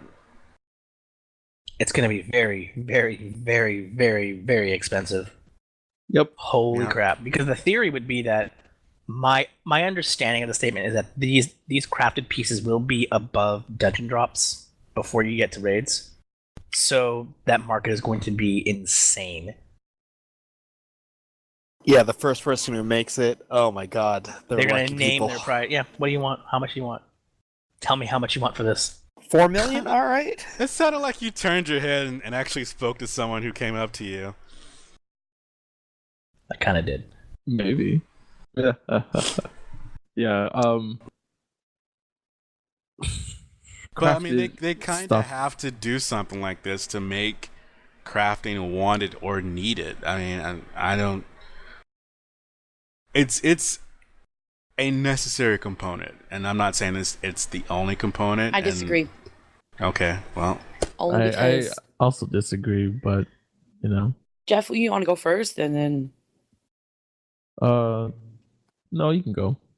okay. The only reason why I say disagree is because honestly, okay, you say crafting needs to be a necessary component, but crafting right now dominates the market, and a lot of crafters out there are sitting on a buttload of fucking money. I mean, if you're a crafter and you know how to manipulate the market, you're already probably sitting on a huge fucking buttload of money. And honestly, I would like to see more money coming out of circulation versus coming into more like bigger, already big pockets, because look at it right now is that a lot of things reward you with money. You do your roulettes, you do whatever, you're rewarded with a buttload of money. Yes, right now I'm not making money because people are deciding that they're going to crash the fucking markets. But if I had actually gotten off my ass beforehand, I probably would be sitting on a lot more money than I would have because, I wasn't being lazy. And, I don't know, but like, sure, the crafted gear helps at the start. And that's always been kind of the case where you saw people using those gears and they're over melding it with stuff so that they could get their feet wet into the raid gear. But now they're just making it more official. Like, oh, well, this is more like officiated now that this gear is for, trying to get your feet wet into the raid early if you don't want to farm so and so equipment. But who's going to really afford that? It's usually the people who already have the deep pockets, who probably have the means to farm the gear or to collect the items, whatever, and Craft it themselves. yeah, craft it themselves Yep. or get their friends to craft it. So really, it's not doing jack fucking shit, except for the people who are already up on high, and the people who are down low are kind of like, well, this is another piece of shit that's locked out for me. There hasn't been a time where the highest level crafted stuff wasn't an arm and a leg for each piece, not for the set, for each piece. Because for one reason or another, like there's that one piece of mat that requires you to do this, that, and that, or some high level something, or like gardening or rare drop from this, like it's retarded. And they're not going to stray away from that for the next high level gear. At least I don't feel like they're going to, because the only other option after that is to make it like, oh well, you get these materials from just normally gathering, or normally normal drop from here or whatever, and not And that's have it never gonna happen. and that's not going to happen. So it's going to drive something is going to drive the price up, because they're going to be like, oh, we'll just make it a super uncommon drop from a dungeon that no one ever does, and that one thing is going to be like tens of millions or some shit, and it's going to just be 20-30 million for the complete or the finished product, or something like that. And then you have to meld it with materia, and that's going to be more millions, and you end up with like a 50 million piece of gear, not set of gear. I mean 50 million is just some number that I threw out there, but that's, I mean, it may as well be. it may as well be. Okay, so now I'm gonna finish what I was saying. Sorry. This is a necessary element. It is a necessary component to make crafting more important in terms of gear and actually affecting end game and actually the actual game, as opposed to components and cooking items. So it is a necessary component. It's not the only component that's needed. Crafting in general needs to be worked through and through and changed in a lot of different ways. This isn't the only thing that they would need in order to make crafting needed or wanted. And by needed or wanted, I mean, hey, I'm going to go make myself a set of gear, and I'm going to feel cool making this gear, and this is going to be great. I'm not talking about making glamour pieces. That sucks. I'm sick of crafting just being something that you use to make a glamour crystal, and then you sell a stack of those and you get a bunch of money. That's not what crafting should be in any game. Crafting should be about making a comparable set of gear that's great. Maybe it's a little weaker than the dungeon gear, but it's your gear that you made, and you can put your name on it, and people can be like, oh, this guy makes this stuff. His stuff is the best. Let's go get this. And they seek you out, or they seek out other players, or they seek out specialized people. But what's the point of making it if you can't even afford it? There's no point in making it if you can't afford it. But I didn't say that that's how it should be. I said that this is a necessary component, but it's not the only component. And then they need to do a lot of work of crafting in order to make it into something that's needed or wanted. And by needed or wanted, that means that not just making a set of super expensive gear that only the most rich can afford. That's not needed or wanted. That's niche stuff. This is how I would like to see crafted stuff. I would like to see it on par with raid gear. Yeah, that's what I want. But I would like to see it in a sense where, like, maybe like you beat some raid tier and it drops a craftable piece, and you use that to craft gear. Now, I don't know how rare this should be, or if it should even be able to be sold on the market board, or if it should be able to be sold at all, to be honest. But it should be able to be traded at least, right? Yeah, traditionally, in the event you can't, Traditionally, that's how it's always been. But Yoshida decided, crafting shouldn't have any effect on end game, or shouldn't have any effect on how the battle classes go about their business and stuff. It should be like it. I because don't know. You're forgetting the reason why that happened. What was the reason why that happened? Because when you look back into 1.0, 1.0, a lot of it was dependent on gear. And the gear back then was even dumber than it is now. And I'm going to say this because certain colors were associated with certain stats. So imagine that if you wanted to have the best stats as a white mage, you needed to wear a certain color. And that was the same for even tanks, where I believe it was the color red. Blue or They could red, right? Yeah. only fucking wear red. And that's dumb as hell. It's like, why is it only this fucking color? Okay, tombstones. Okay, so they're going to be adding the Allegan tombstones of lore. Along with the addition of a new tombstone, they will be making adjustments to the existing tombstones. Removal of Allegan tombstones of soldiery. Distribution of Allegan tombstones of law will be halted. The weekly limitation will be removed from Allegan tombstones of esoterics.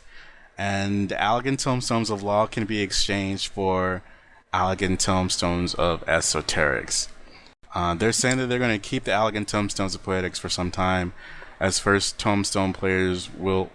Okay, because they're the first tombstones player will earn when becoming level 50. So more of the same. Whenever they introduce a new tombstone tier, they get rid of the older tier, and then they have some kind of conversion process. But the important thing to take away from all of this is that if you are working on your relic at all or plan to, do not turn your law into esoterics. Buy your items first and then spend the rest on whatever. Because the rate to go from law to esoterics is going to be terrible. It's like 4-to-1 or some shit. Usually, yeah. So you might be able to buy a single piece, where if you had used your law, you would have bought 2.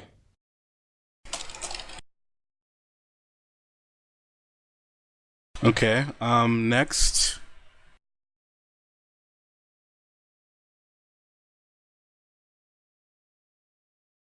is duty roulette changes. They said that it would be possible to be gathering. It's going to be possible to be gathering while the duty participation window appears. Sword and shield rewards would be obtained at the same time. It'll be possible to queue for duty roulette as a party for the following roulettes: expert, level 60 dungeons, level 50 dungeons, leveling, trials, main scenario, and guild test. Teleport history feature will be added. Furnishing which can summon the aesthetician will be added. I think Kala was happy about that. That's fucking cool. I'm so excited about that. There will also be the Quickie Mart. Quickie Not Mart. me. I do. I don't know what that is reference from. Simpsons. The Quickie Mart, man. I don't know what that Abu? is. Oh man, never mind.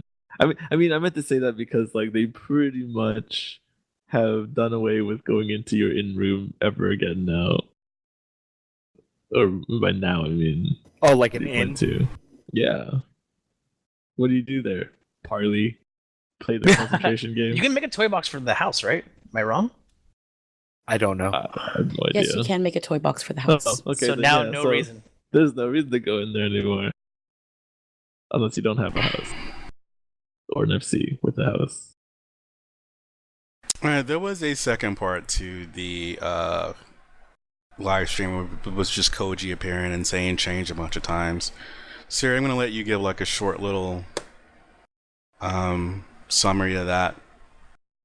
And then Okay. we will end the patch notes. Okay, so the second half, like he said, was really, really more lore focused and kind of questions. And we can always link to the forum post where they do the quick and dirty. I'm going to make them even quicker and even dirtier, only because a lot of them are questions like, why do you name achievements the way you do, which we really don't need to talk about. But things like the fact that the Anti-Tower is actually a place where Charlayans researched the Mother Crystal. And they were scholars, so they thought they would name it the Anti-Tower, because the tower is actually an upside-down reverse tower. Shit like that, that's pretty nifty. Or why they decided to go with the stone, sky, sea motif with this patch And the note they note here was, personally, when I think of a place to train, I imagine it to be a place high up in the mountains where you can overlook the clouds in the sky. So I named this Stone, Sky, and Sea. When the trial begins, the striking dummy will appear from the sky in a cutscene, so be sure to check it out. That sounds kind of cool. Okay, and Yoshida got suplexed. Yes, and Yoshida got suplexed. That was really rad. There was a fan who dressed as Tifa, and we don't know the logistics, but on the dev blog, which we can also link, they show Yoshida getting suplexed, and it's awesome. The Garlean Third Eye, that's actually one of the lore questions that I thought was very, very interesting. What purpose does it serve? And the answer that's very short is this allows them to recognize the surroundings, recognize their surroundings more than other races. For this reason, it is said they specialize in handling airships and advanced arms. It's a very cryptic, very quick answer, and I'm hoping they actually elaborate on that more because this is actually very interesting to me. Okay, so you go ahead. So I think that covers all of the patch notes. Just two small little things. Did we mention the UI adjustments? Like what's going on with the UI adjustments? The hotbars? Yeah. That was on the list, but it got moved over, so I could do it real quick. But hold on, two more small things from this little ending thing. Okay. Sure. So 3.2 is going to bring back Hildebrand. They did confirm that. Who brings him back? They're going to leave that as a surprise. And finally, they will be resuming sales for the Mac version at some point. They had halted sales because of performance-related issues, but they've made a bunch of efforts, and they're now just about ready. There will be details on the Lodestone very shortly. They've actually been continually developing it for the people who didn't get refunds and are still using it. Oh, really? So like, if you were using it and you decided, well, fuck it, I'm going to continue using it, those people have been like getting updates to their client continually up until now. So, and for those people who did not actually watch the live letter, I would recommend hunting down a video at least of the first 3 minutes. And the reason why I say that is because they do show a sneak preview of one of the major changes to the UI coming up in the next patch, which is the timer functionality. So currently the way our hotbar timer works is you have a full color icon, and when you utilize the skill, it kind of darkens, and then you start to see it fill in a circle.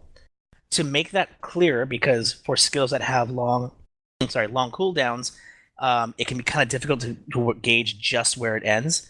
There's going to be a white transparent overlay timer that goes over it that will mimic the circular motion, but with a white circle to kind of make that clearer. And on top of that, include a small numerical count that shows how many seconds are left on the cooldown. That's all I ever wanted. That's all I ever wanted. That is the greatest thing because honestly, when you have a 3-minute cooldown and you're on those last 5 seconds, you need to know when that comes off. Otherwise, you sit there spamming it and you're sad. Okay, so we need to move on. I think we've done enough of the patch notes. That's every important thing that everyone needs to know. If they want to read anything more, we will link to them in the show notes, and they will be able to read over anything extra that we didn't go over. Last thing, Ballation's Day seasonal event will be starting on Tuesday, February 2nd. It will go on until February the 15th. That's a Monday. So, hearts and Valentine's Day and all that jazz. The hat's cute. The earrings are nice. You can make your own love hotel. We did shoot out a tweet that asked, with the live letter last night, we all got a glimpse into patch 3.2. Was there something that made you cheer, made you angry? Tell us. Blair Andrews at Rabla said, why is gathering mentoring locked behind needed a decent crafter is my peeve. I'm excited about the feast and the primal lore gear. So thank you, Rabla, for that comment. In addition to that, we have one email from Mindy Yang. She says, and I'm guessing it's a she, coincidentally, I posted something about UI with my Scholar hotbar on the Lodestone the same day Season 3 Episode 23 is available on iTunes. Here's my UI. Limit break bar at the bottom of the screen where my HP, MP, and TP bars are. Shrunk the objectives under the mini-map since it's never all that important. Mood focus target to the left since I look at my party list most of the time. Move party list down a bit to closer align party member 2 and 3 with the focus target and not have focus target overlap the target's debuffs. Move the enemy list to the right to not overlap the party list. It's not as wide as the party list. Enemy list usually overlaps the chat, so that is another reason. Number 6, server info in EXP bar usually disappears when I'm in dungeon, so I didn't change anything there. And lastly, she says, thanks for the podcast, really enjoying it. Thank you, Mindy, for the thank yous, and thank you for your hotbar submission. So I think that's everything. So we're gonna end it here, guys. Feel good about that? Feel pretty good about that. Okay, you can find the show on secretsbreak.com. If you want to find us on Twitter, we're at SBXIV. If you want to email us, you can email us at podcast@secretsbreak.com. And I think this is the time we do plugs. Siri, we'll start with you. I'm Cirician, CIRRISIAN on Twitch, Twitter, YouTube. It's my email, oddly enough. My home address. Yeah, that's me. I'm no one important, but please Your come follow me. Address. My Very my nice. home address. I'm gonna actually make it Cirician. I'm gonna change it. I'm gonna have it legally changed. It's gonna be beautiful. I'm gonna change my middle name. It's gonna be great. That is Antonio bullshit. God, how lame is that? But there is. Jeff? I'm Jeff, signing out. Okay. Joe? Follow me on Twitter, J0SHIMITSU. Also, same as my Twitch, where I'll be streaming Street Fighter. I did all day today. Also, you can find us on Facebook. It's facebook.com/sequencebreakxiv. So drop us a thumbs up on there as well.